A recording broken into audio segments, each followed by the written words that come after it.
Bismillahir Rahmanir Rahim. We continue to talk about the topic of al-li'an, so let's move to the next hadith.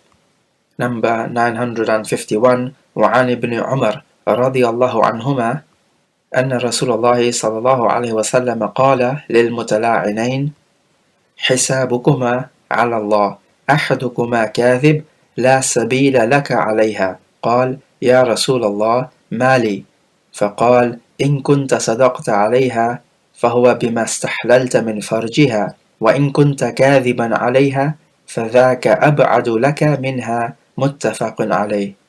From Ibn Umar, he says that the Prophet said to the two mutala'inan, meaning the husband and the wife who made the li'an against each other, he said that your reckoning is with Allah. One of you is definitely lying. And he told the husband, you can never return to her. And so he said, O Messenger of Allah, what about my wealth? Meaning to say the mahar which he gave her. So basically he wanted it back. So then the Prophet replied that if you have spoken the truth against her, that she did in fact commit zina, then you are not allowed to take this wealth back because of you having intercourse with her. And if you have lied against her, then this mahar of yours is even further away from you than she is. Meaning to say, you definitely don't deserve your mahar back if you've lied against her. So what the Prophet is saying here, either way you look at it, you cannot take your mahar back. Muttafaqun alayh. So we find from this hadith then, that if the mahar becomes properly established and confirmed, so in other words, it becomes confirmed when they enter into privacy with each other, so before that it is not confirmed. So if the mahar becomes confirmed, and the wife was to commit zina, and then they made their li'an, then the husband is not allowed to take anything of the mahar back after it has become confirmed. Some scholars would use this narration to say that the mahar becomes confirmed after they consummate the marriage. But we said that the opinion of the Sahaba was that it becomes confirmed not through merely consummation of the marriage, which is the intercourse, but rather simply being in privacy with each other. And as Al-Imam Ahmad said, as long as the man makes halal for himself what would ordinarily be haram for him from his wife, then the mahar becomes confirmed. So even if he was to, let's say, kiss the wife, now normally he would not be allowed to do this, but because she is the wife, he has made halal for himself what would ordinarily be haram. Hence, Imam Ahmad says that even from this action, the mahar becomes confirmed. So, in other words, she definitely deserves the full mahar. And we also know from this hadith that when it comes to al-li'an, then somebody is definitely lying, because it cannot be the case that both of them are lying, and neither can it be the case that both of them are telling the truth. One of them must be lying and one of them must be speaking the truth. So this is why the Prophet is saying that your reckoning is with Allah. And it further shows us that the Prophet does not know the unseen, because if he did know the unseen, then he would know who is lying and who is telling the truth. But the best that the Prophet could say in this situation is that certainly one of you is lying. And we find then that the laws of the Sharia, and in terms of the judgment especially, they are based on that which is apparent. Because the judge is not required to know what is inside the hearts of the people. Rather, he just has to go by what is apparent to him. And this is what Allah Jalla wa Ala requires of him. And we find in the Sahihain, the Prophet ﷺ said, إِنَّكُمْ تَخْتَصِمُونَ إِلَيَّ, you people bring your arguments to me, meaning to say you bring your disputes to me, وَلَعَلَّ بَعْضَكُمْ أَن يَكُونَ أَلْحَنَ بِحُجَّتِهِ مِنْ بَعْضٍ, and it could be that one of you is more elegant in arguing than others, so he puts forward his arguments more eloquently. وَأَقْضِي لَهُ عَلَى نَحْوِ مَا أَسْمَعُ مِنْ, and so I judge in accordance with what I hear, so I may judge in his favor because he is speaking so eloquently. فَمَنْ قَضَيْتُ لَهُ مِنْ حَقِّ أَخِيهِ شَيْئًا فَإِنَّمَا أَقْطَعُ لَهُ قِطْعَةً مِنْ نَارٍ. So if I give a judgment in favor of somebody and I'm giving him somebody else's rights, then actually in reality I'm only giving him a piece of fire. In other words, he's cutting out for him a piece of the fire. So the Prophet is saying here that if somebody is successful in winning a judgment in his favor, and he knows he is actually lying, then it is not halal for him to take what belongs to his brother. The Prophet will not be guilty of giving the wrong judgment because the Prophet is simply doing what he is required to do. And what he's required to do is to judge on what appears to him to be the case. The only person at fault here is the one who knows the truth and is going against it, or is taking somebody else's possession without due right. So it shows us that the qadi judges in accordance with what is apparent, and this hadith also shows us that the Prophet does not know the unseen, because some people go to extremes in this case, and they can say that the Prophet knows the unseen. And it could also be the case that the Prophet does get decisions wrong. But somebody may say that is it not true that the Prophet speaks from the wahi, from revelation? We say yes, when the revelation is revealed to him, then he will speak from it. But it's not the case that the revelation is always revealed to him in all circumstances. Sometimes the Prophet does make ijtihad. So we find then, if a judgment is given in your favor, and the judge has got the judgment wrong, and in fact you know that you're in the wrong, then you cannot rest on the judgments of the qadi. Rather, it is obligatory upon you to do that which is right, and not to take that which belongs to your brother. We take from this narration, the Prophet is saying, La sabila laka alayha. You have no way of reuniting with her. So when they part, it is a parting forever. They are never allowed to remarry each other. And we spoke about this situation previously. Hadith 952 وعن أنس رضي الله عنه أن النبي صلى الله عليه وسلم قال أبصروها فإن جاءت به أبيض سبطا فهو لزوجها وإن جاء به أكحل جعدا فهو للذي رماها به متفق عليه. From Anas, he says that the Prophet said, pertaining to the same case which we are speaking about of the li'an, he said, observe this woman. If the child she brings is of a white color with long lank hair, then the child belongs to the husband. But if the child is somebody who has dark eyes, meaning as if he has put kuhl on his eyes and he has curly hair, then this child belongs to the man who allegedly fornicated with her. Muttafaqun alayh. The husband in this case of the li'an is Hilal ibn Umayyah, and the man who is accused of committing zina with the wife of Hilal ibn Umayyah is Sharik ibn Sahma. So Hilal's wife is denying that she committed zina with Sharik ibn Sahma. So they made the li'an, as we discussed earlier on, and then afterwards the Prophet told his companions, observe this woman and check what the baby looks like, because if it looks like the husband, then it belongs to the husband. If it looks like Sharik ibn Sahma, who is allegedly the fornicator, then it belongs to him.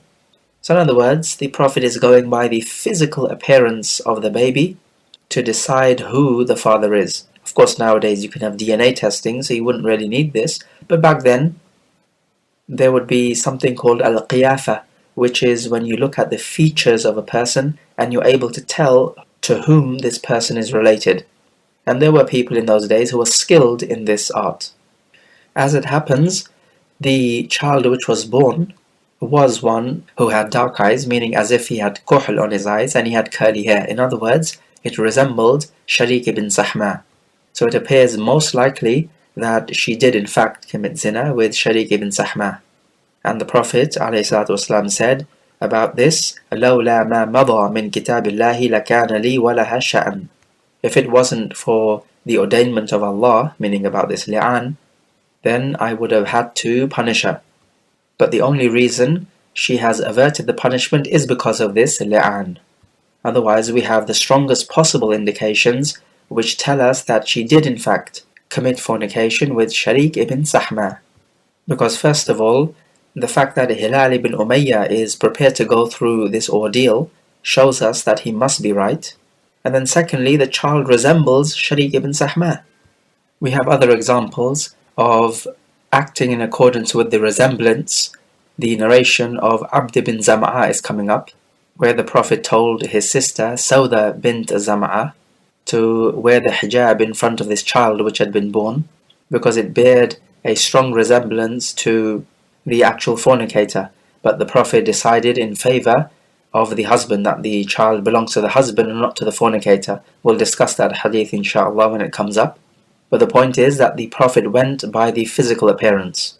And also we have the other narration, Mujazziz al-Mudliji, who was a qa'if, a person who can tell who is related to who by way of appearance, when he decided that Zayd ibn Haritha and Usama ibn Zayd were in fact related to each other just by looking at their feet. And this news pleased the Prophet ﷺ very much, because people would cast aspersions on the lineage of Osama bin Zayd. They would say that he's not related to Zayd ibn Haritha, because Zayd was of a fair skin color and Osama was of a dark skin color. And this news saddened the Prophet ﷺ, that aspersions should be cast on somebody's lineage in this way, especially when this person was one of the most beloved people to the Prophet, who is Osama ibn Zayd. Hadith 953 وعن ابن عباس رضي الله عنهما أن رسول الله صلى الله عليه وسلم أمر رجلا أن يضع يده عند الخامسة على فيه وقال إنها موجبة. رواه أبو داود والنسائي ورجاله ثقات. From Ibn Abbas, he says that the Prophet ordered a man to put his hand on his mouth on the fifth occasion. This is when he is invoking the curse on himself. And the Prophet told him it would make it necessary. The hadith is sahih. So the question that we ask first is, what would become necessary? Would the lan become necessary when the man invokes a curse upon himself? Or would it be the case that this punishment in the hereafter becomes necessary if he is lying? Or would it be the case that the parting of the husband and the wife becomes necessary? The narration doesn't specify as to what exactly will become necessary. It just says, إِنَّهَا مُوجِبَةٌ. It will make it necessary. But the point is that after the fifth utterance, this is the crucial point. So this is why the Prophet ﷺ is giving the man yet another last chance to retract from his statement, and that if he is in fact lying, then take the punishment in this world, which would be the punishment of the qadhaf.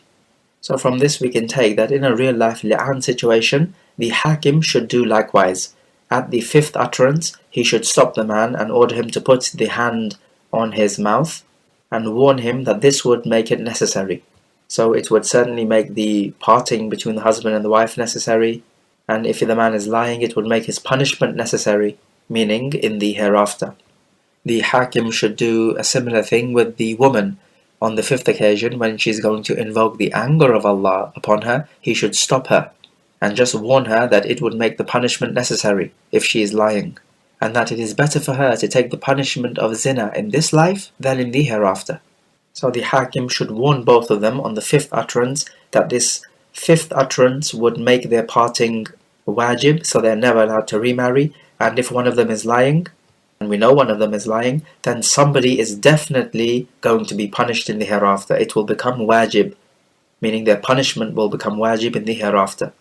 And this makes sense because the li'an is saving them from the punishment in this world, but it's not going to save them from the punishment in the hereafter, of course.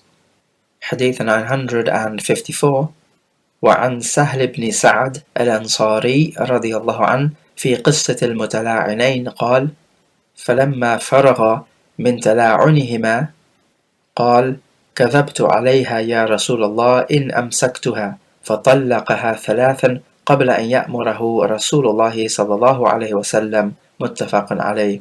From Sahl bin Sa'ad al-Ansari, he says about the case of the Mutala'inain that when they finished from their li'an, the man, Hilal ibn Umayyah, said, O Messenger of Allah, if I was to keep her, I would have lied against her.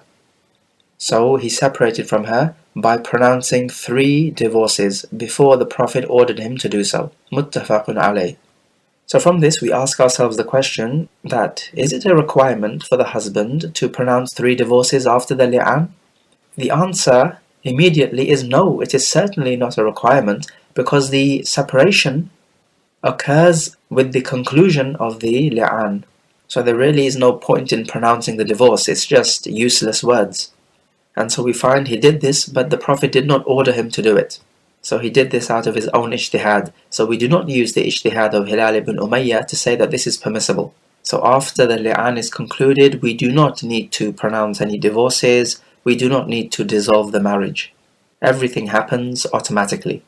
But if a man does pronounce 3 divorces after the li'an, then do we say this is haram? We say no, there's no problem with this because the Prophet acknowledged it. The Prophet did not tell Hilal that you have committed something which is haram.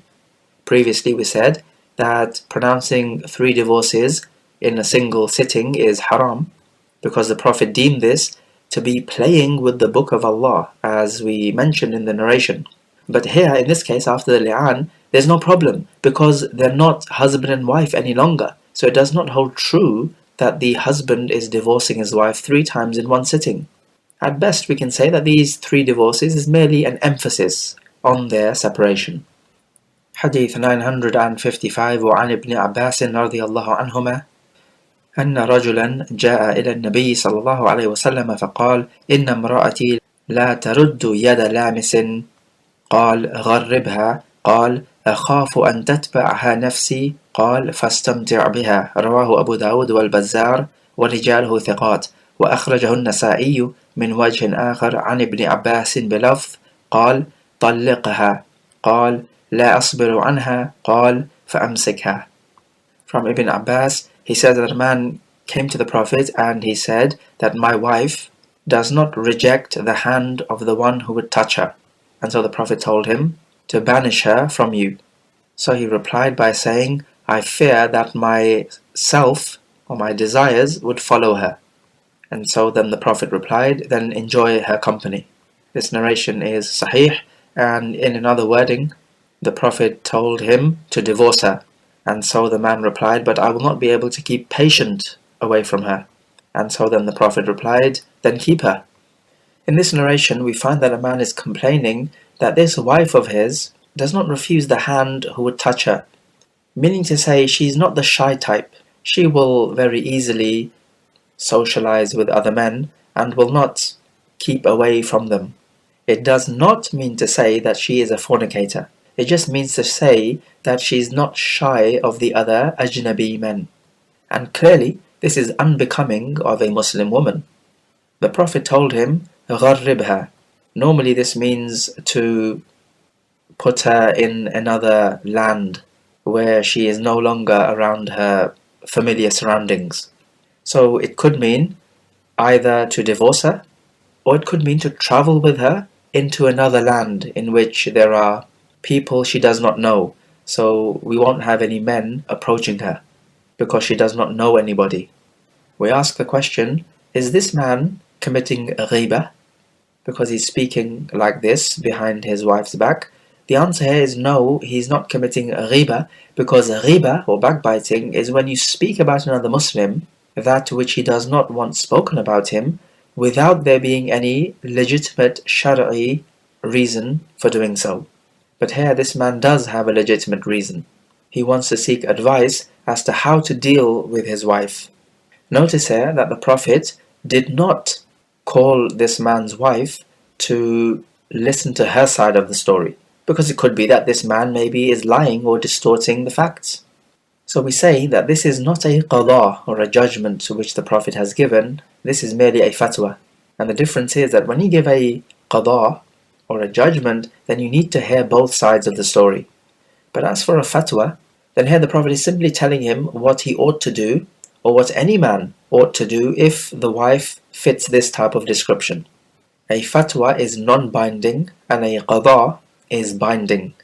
So the state will ensure that the qada is carried out, but as for a fatwa, then you can choose to follow it or you could choose to refuse it.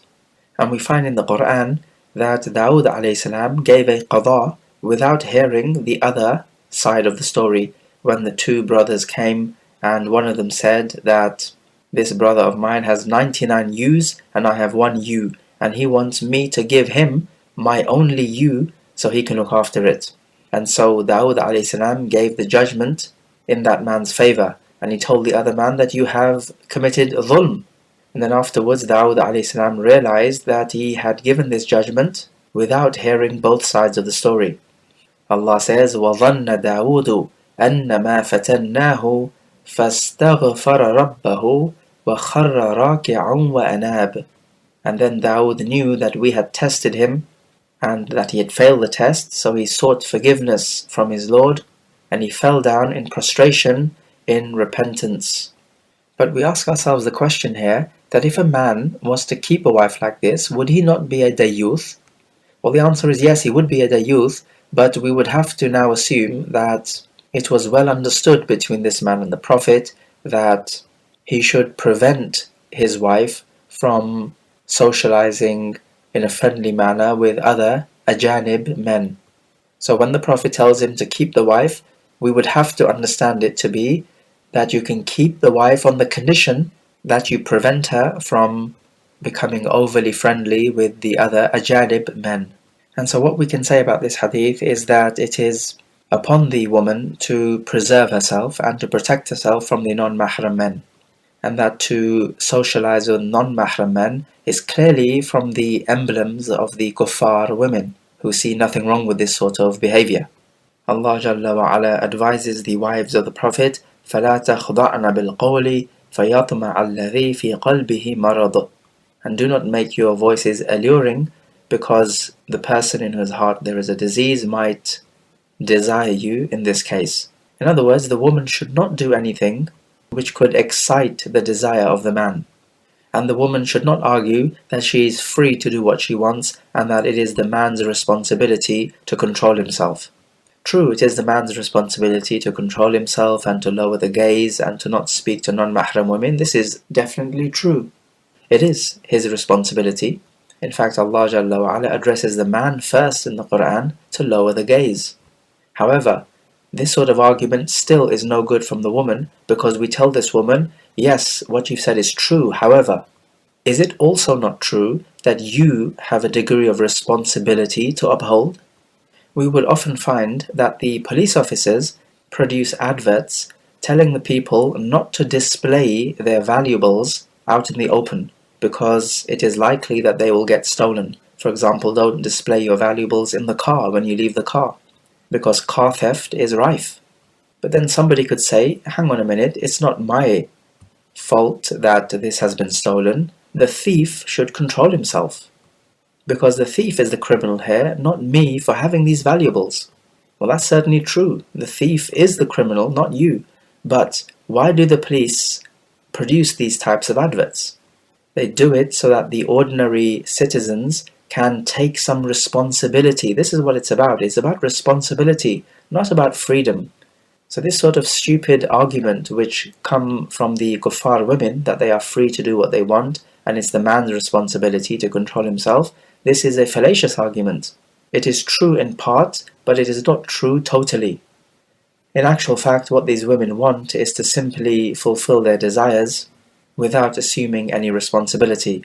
And this is a trademark of the kuffar. It's all about desires and not about obedience to Allah Jalla wa Ala, and all about living like animals without responsibility. We can also take from this narration that it is not fitting for a Muslim man to be married to this type of woman who would socialize with other men and is not the bashful type. Hadith 956. وعن أبي هريرة رضي الله عنه أنه سمع رسول الله صلى الله عليه وسلم يقول حين نزلت آية المتلاعنين أي امرأة أدخلت على قوم من ليس منهم فليست من الله في شيء ولم يدخلها الله جنته وأيما رجل جحد ولده وهو ينظر إليه احتجب الله عنه وفضحه على رؤوس الأولين والآخرين. أخرجه أبو داود والنسائي وابن ماجه وصححه ابن حبان. From Abu Huraira, he says that he heard the Prophet say after the ayah of Li'an was revealed that any woman who enters a child amongst the people who does not belong to them, meaning a child of zina, an illegitimate child, then she has nothing to do with Allah, and Allah will not enter her into His Jannah. And any man who denies his own child whilst he looks at him, then Allah will make hijab in front of him, so He will not reveal Himself to him, and He will disgrace him amongst the first and last of mankind. This hadith is ضعيف. Hadith 957. وعن عمر رضي الله عنه قال من أقر بولده طرفة عين فليس له أن ينفيه. أخرجه البيهقي وهو حسن موقوف. From Umar, he says that any man who acknowledges that a certain child is his child, even if he acknowledges this to the extent of a blink of an eye, then he is not allowed to negate this child from him. So he's not allowed to say, this child is not mine. This narration is a da'if. So we take from the narration then that any woman who delivers an illegitimate child, so this child does not belong to a particular people, then this is a major sin, because Allah will not enter her into His Jannah. Allah Jalla wa Ala really is looking for the people to preserve their lineage. And this is one of the intentions and purposes of the Sharia, to preserve the lineage so people know who the father is and who the mother is. And producing illegitimate children will rupture this lineage and will lead to broken families. Allah Jalla wa Ala tells us that He has created us from a male and a female, and He has made us into tribes and nations that we may know each other, so people can know who is from their tribe and who is from their nation. And also, Allah Jalla wa Ala curses the person who says that he belongs to a certain nation or a certain tribe, and really he doesn't. So does this mean to say now that a Muslim woman who commits zina and produces an illegitimate child will not enter Jannah? Well, we say that entering Jannah is of two types. The first type is when you enter Jannah without any punishment, and the second type is when you enter Jannah but the punishment precedes this entry of yours. So what this hadith is referring to is the second type. So imagine a woman bringing in an illegitimate child. This child would be inheriting from the family members when he has no right to, or they would be inheriting from him when they have no right to. He could be looking at the awrah of the women in that family, and he has no right to, but they think that he's a family member, so there's no problem. These are not minor issues, these are major issues which come about as a result of illegitimate children. And then we find the punishment or the warning has been given for the man as well. He's not allowed to negate any child whom he knows belongs to him, because this likewise leads to a rupturing of the lineage. And then people will start to think that this child is illegitimately born, and this child could end up with no sort of lineage or no family or tribe members. And so this could actually lead to a lot of humiliation for this child through no fault of his own. And so we say that the punishment which Allah gives is of the same type as your actions. So it is only fitting that Allah Jalla wa Ala should humiliate this man in front of the whole of mankind on Yawm al-Qiyamah. As for if a man acknowledges that this child is his, then he is not allowed to deny this child. So if this child is born and the man keeps quiet about it, then it is as if he has approved that this child is his, and he is now no longer allowed to deny that this child is his. But if he immediately denies the child, so as soon as he realizes that this child is born, then if he wants to deny the child, then he has to deny the child immediately. He's not allowed to keep quiet, because this keeping quiet of his would be seen as a tacit approval that this child is in fact his. Hadith 958. وعن أبي هريرة رضي الله عنه أن رجلا قال يا رسول الله إن امرأتي ولدت غلاما أسود قال هل لك من إبل؟ قال نعم. قال فما ألوانها؟ قال حمر. قال هل فيها من أورق؟ قال نعم. قال فأنى ذلك؟ قال لعله نزعه عرق. قال فلعل ابنك هذا نزعه عرق. متفق عليه. وفي رواية لمسلم وهو يعرض بأن ينفيه. وقال في آخره ولم يرخص له في الانتفاء منه. From Abu Huraira, he says that a man came to the Prophet and he told him that my wife has given birth to a black child. So the Prophet asked him, do you have any camels? He said yes. He asked him, what's the color? He said they are red colored. The Prophet asked him, are there any dusty colored amongst them? He said yes, there are some dusty colored ones. And so the Prophet said, how did this happen? And so the man said, perhaps it was a recessive gene. And so the Prophet replied, then likewise with this son of yours, perhaps it is a recessive gene. Muttafaqun alayh. And in a wording of Muslim, it is mentioned that this person was giving a hint to the Prophet that he wants to deny this child. And at the end of the narration, it says that the Prophet did not give him permission to deny the child. So we find here that the man comes to the Prophet and he complains that the wife has given birth to a child which appears as if this child does not belong to the man, because the man is of a fair skin color and the child is of a dark skin color. So how can it belong to him? It is as if the woman has given birth to another man's child. But note here that the man did not explicitly say that the wife has committed zina, because if he says this, then he would have to provide the witnesses, otherwise he will be punished for al-qadhaf. Did the man have a right to suspect or to doubt that this child is not his? The answer is yes, because he had a reason to do so. The color is not the same. So there's no problem in doubting this. However, the Prophet gave him a very convincing answer. This man probably knows everything about camels. So the Prophet gave him an analogy between the camels and humans. And this is from a good teaching technique, that you give people analogies. He is saying to the man that even red camels can give birth to dusty colored camels, because perhaps the forefathers of the camels were dusty colored, so it is a recessive gene which is coming out. And so the same thing can happen here with the humans. Perhaps one of your forefathers was a dark-skinned man, and so this child of yours takes after one of your forefathers. So just because the skin color is different does not mean to say that your wife has committed zina. And the majority of the scholars take this hadith as evidence that indirectly accusing somebody of zina, as in this example, is not the same as directly accusing somebody of zina, and so therefore does not incur the penalty of al-qadhaf. And we can also take that just because your child is of a different color to you is not a good basis for denying that this child belongs to you. We can also take from this hadith the good nature of the Sharia, in that it removes doubts from your mind. This is a good example, but also we have the famous example of not leaving your salah if you feel that you have passed wind. Also we have the example when the shaitan whispers into your mind, who created this, who created that, until he reaches a point when he whispers into you, who created Allah. So here the Prophet gives us the instruction to get rid of these thoughts from your mind and seek refuge in Allah. So the Sharia orders us to remove all types of doubts from our mind, so you can live your life peacefully. Otherwise, you would be living your life in a mental trauma. And this is exactly what shaitan wants from you.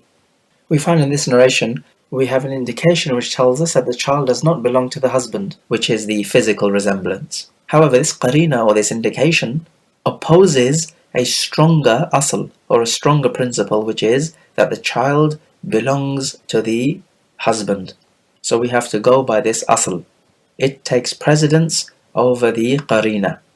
Because the point is, when it comes to the physical resemblance, then this could have other interpretations as well. It doesn't have to be the case that this is an illegitimate child. It could be the case that this child takes the features of one of the forefathers who looked extremely different to the current husband. So we are going to remove any doubts and stick to the asl, that the child belongs to the husband. And so this way our heart is at rest.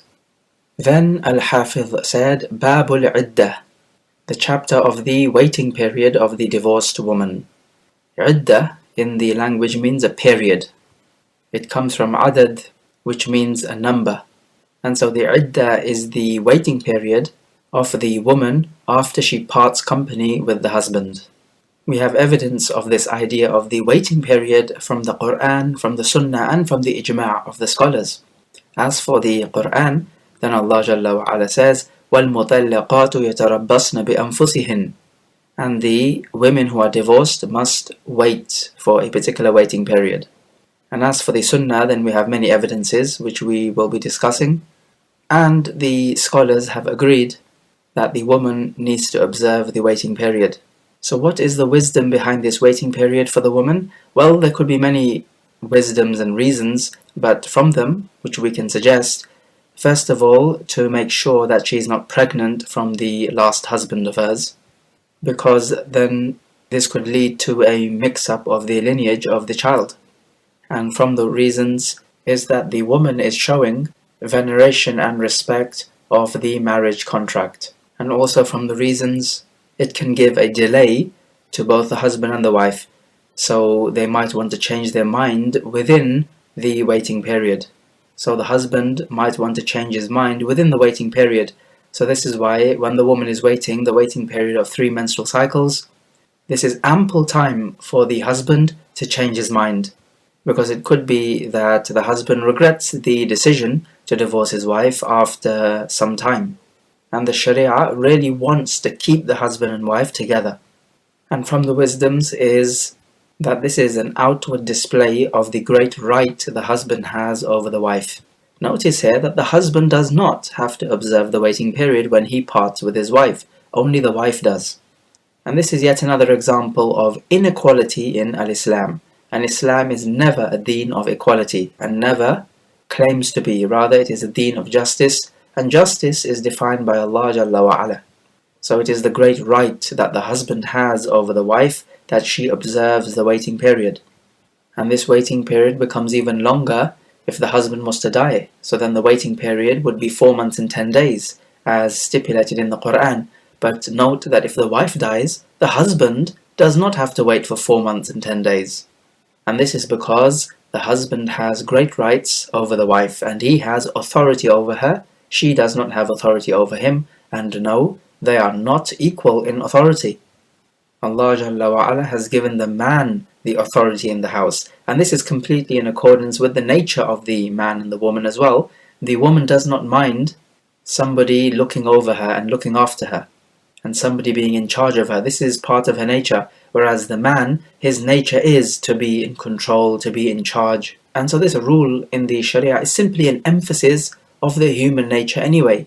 The woman wants this alpha male figure in her life to look after her, and the man wants to look after his wife. So we find that all the rules of the Sharia are in tune with the good human nature.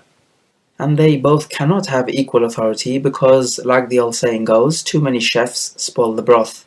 If both of them did have equal authority, we would actually see more divorces occurring. So it is from the wisdom of the Sharia that it has given the man authority.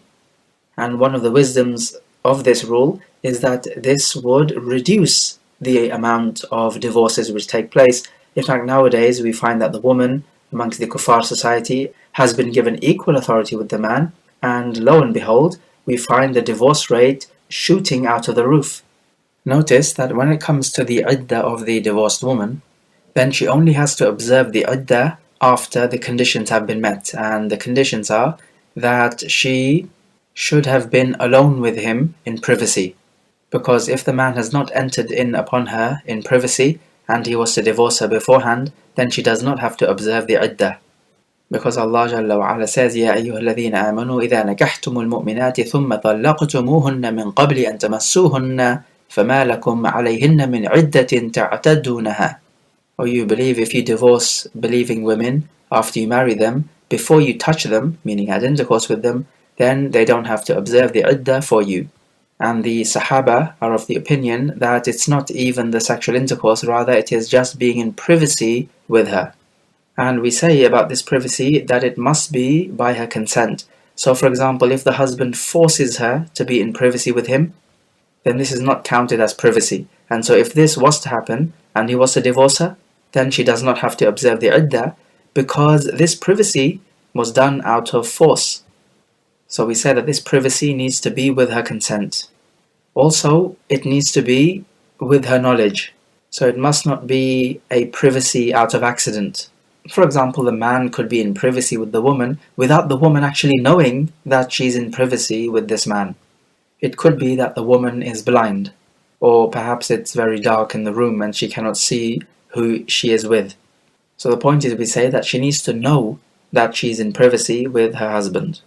As for if the husband dies before entering into privacy with the wife, then the situation is different. The wife needs to observe the iddah of 4 months and 10 days, even if they did not enter into privacy with each other. So we find here that the rule is different, and we have a specific evidence for this. That this is what the Prophet ﷺ decreed, that the man who dies before entering into privacy with his wife, then the wife will inherit from the man, and she does deserve the full mahr, and she has to observe the iddah of 4 months and 10 days. So these 3 points are vital. But what about if the nikah is fasid, and there is a difference of opinion as to whether this nikah is sahih or not? For example, getting married without a wali. Some scholars said that this nikah is sahih, and most scholars say that this nikah is not sahih. So clearly we find there is a difference of opinion on this issue. So if we have a nikah without a wali, and then the man divorces the woman, in this nikah, does the woman need to observe the iddah period or not? Likewise, a nikah without witnesses. Some scholars would say that this is fasid, and other scholars would say that this is sahih. So again, we have a nikah with a difference of opinion as to whether this is correct or not. So if a divorce happens in a case like this, then does the woman need to observe the iddah period? Another example of a nikah with a difference of opinion: a man marries a woman who is not his sister through blood. However, this man breastfed from the biological mother of his wife about 2 or 3 sucklings. Some scholars would say that the mahramiyya is established through 2 or 3 sucklings. Other scholars say no, it is established through a minimum of 5 sucklings. So, if the mahramiyya is established, then this means that they are brothers and sisters through breastfeeding and they cannot be married to each other. But if the mahramiyya is not established, then this means that they are not brothers and sisters and they are eligible to be married to each other. So again, we find there is a difference of opinion as to whether this nikah is correct or not. And the root of this difference is that the scholars have differed as to what is the minimum amount of suckling which creates the mahramiyya. Some say 1, some say 3, some say 5, some have said 10, and some have said 7. In a case like this, where the nikah is differed upon as to whether it is correct or not, the scholars say that the husband and the wife are not to be simply separated. Rather, we would order the husband to pronounce a divorce, and then she would observe the iddah period, and then they would be completely separated like that. And the reason they wouldn't just separate them like this is because you could have a second suitor of this woman who would deem, in accordance with his fiqh, that this marriage contract is in fact sahih. So if we were to just separate between them, then the second suitor of the woman would feel that he is proposing or indeed marrying a woman who officially is actually already married.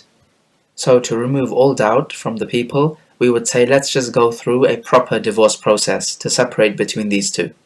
And so because we go through the proper divorce process, we also would have to go through the iddah period of the woman. So we could have an example: a woman marries a man, and this man does not pray at all. According to the correct opinion, he is a kafir, and the Muslim woman is not allowed to marry such a man. But others might hold the opinion that this man is still a Muslim. So we have a difference of opinion. Is this nikah sahih or not? Well, in a case like this, we would say that the man should divorce the woman and the woman should observe the iddah period, so that nobody would be in doubt that these two have been properly separated. However, what if a nikah contract is batil through a consensus? So everybody agrees that this nikah is incorrect. For example, marrying a woman during her iddah period. So she's divorced and she's observing the iddah period. Now if somebody was to come along and marry her during this period, then the nikah is batil, and nobody disagrees with this. Well, in a case like this, we can simply separate the two. No divorce needs to take place, and hence no iddah needs to take place either. They're just simply divorced, and the woman can remarry as soon as she wants to. And in this batil nikah contract, if the man was to die, does the woman have to observe the iddah of 4 months and 10 days? The answer is no, because it does not hold true that this woman is his wife, and it is only the wife who needs to observe the iddah period. Or for example, a man marries a woman, then afterwards they all realize that they are brothers and sisters through breastfeeding.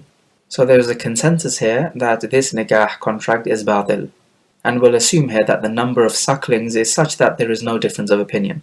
So the point is, we all agree that this nikah contract is batil. Well, the point here is that they are to be separated, and there is no iddah period that the woman needs to observe. In this marriage contract, if the husband was to die, then the woman does not need to observe the iddah period of 4 months and 10 days. Likewise, if we have a marriage contract between a Muslim woman and a kafir man, well, there's no difference of opinion that this contract is invalid. And so the point is that they are to be separated, and there is no iddah upon the woman. And notice here that the ayat of the Quran do not differentiate between the age of the husband and the wife. So whether the husband and the wife are old or young, it makes no difference.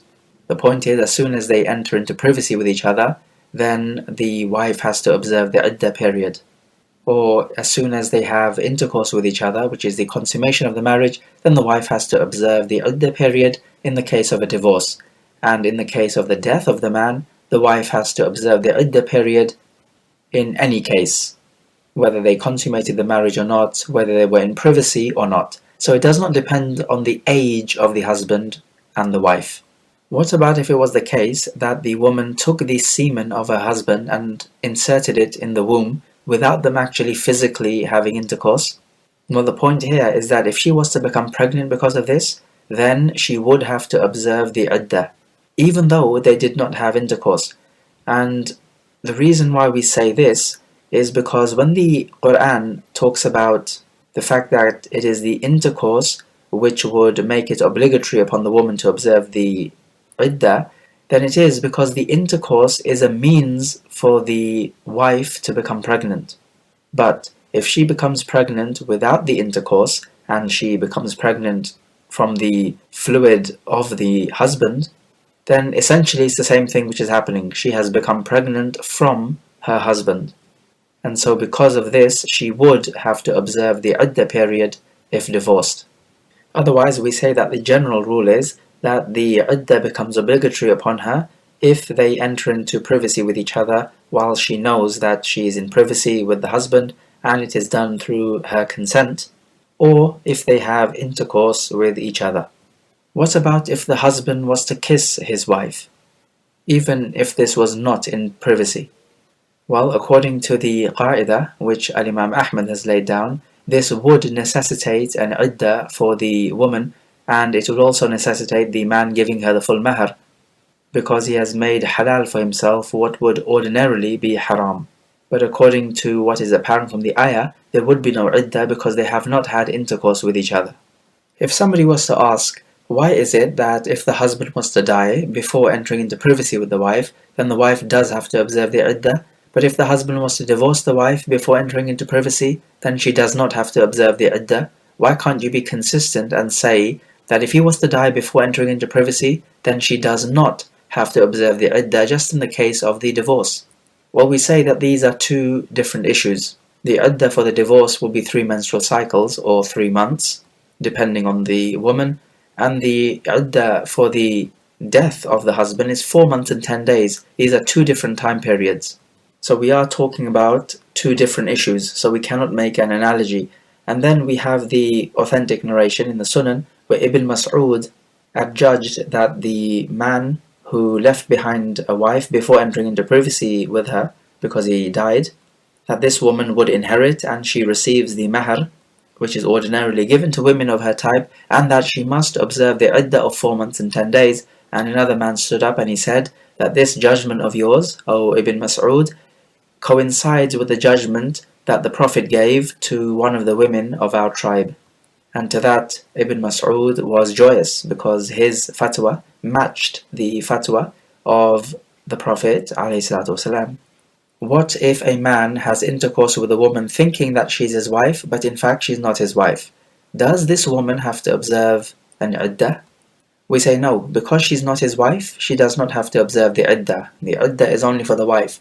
Rather, we say, in a case like this, she just needs to observe the istibra', and this is simply when she goes through 1 menstrual cycle, just to ensure that she's not pregnant from this intercourse. So if she menstruates, then this would tell us she is not pregnant, because pregnant women do not menstruate normally.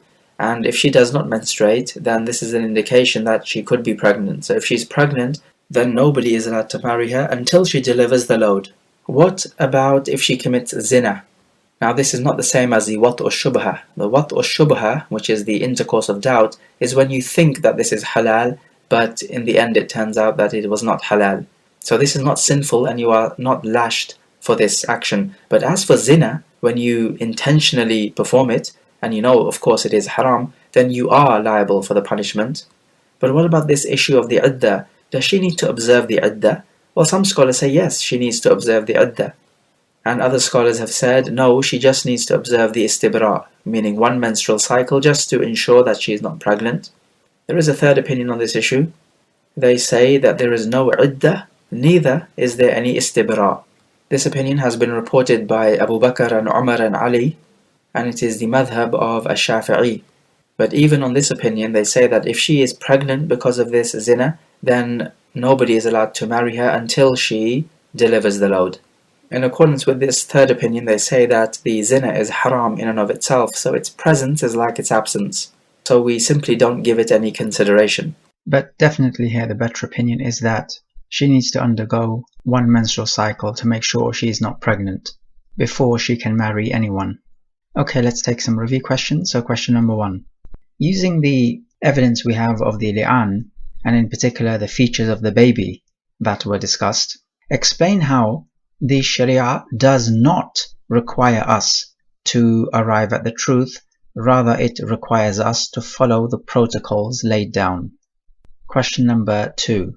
The Quran teaches us that the Prophet speaks from revelation, but with regards to the incident of the li'an, the Prophet clearly did not know who was telling the truth and who was lying, which means the revelation was not revealed to him. How do you reconcile these two pieces of evidence? Question number 3. Explain what we mean by the iddah period